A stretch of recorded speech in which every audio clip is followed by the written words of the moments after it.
Hinaganap na suspect sa pamamaril sa lungsod ng Pasig na ikinasugat na isang lalaki. Dahil ikaw ang pamamaril ng suspect na ilang linggo pa lang daw naninirahan sa lugar. Narito ang report ni Jay Sampale.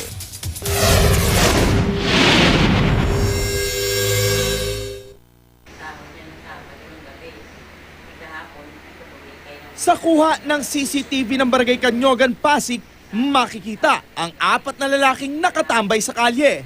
Maya-maya, isa-isang umalis ang 4 na lalaki. Pero ilang saglit lang, isa-isa na ring nagtatakbuhan pabalik.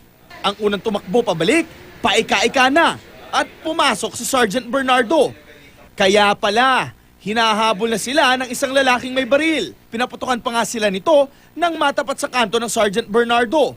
Pagkatapos mamaril, naglakad-lakad pa ito at tila sinisita ang mga lalaki sa kalye. Tapos isinukbit ang baril sa likod at naglakad palayo. Sabi ng barangay officials, ang lalaking paika-ika na tumakbo pabalik ay si Conrado Mopan. Ang lalaki namang nakaupo sa kalsada nung una ay si Zander Clarissa, pinsan ni Mopan. Ang sospek, hindi pa nakikilala. Sinita raw ito ni Mopan dahil binugbog umano nito si Clarissa noong nakaraang araw. Pero nang lapitan daw nila, tinutukan kami ng baril. Pinukpok yung pinsa ko ng baril sa ulo. Tapos, nung pumutok na ho, tumakbo na po kami. ang tama sa tagliran ni Mopan, tumagos sa singit. Sabi niya, may tama ako, may tama. Dala yung na ako sa ospital. Sabi nga nun. Nang makaresponde ang mga pulis at barangay, wala na ang sospek. Lang sabi sa amin na naglalakad papunta do sa rotonda sa aming gawin ng aming presinto.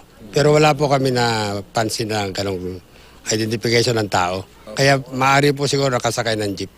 Ang problema, hindi alam ng barangay ang pangalan ng sospek dahil ilang linggo pa lamang daw ito sa lugar.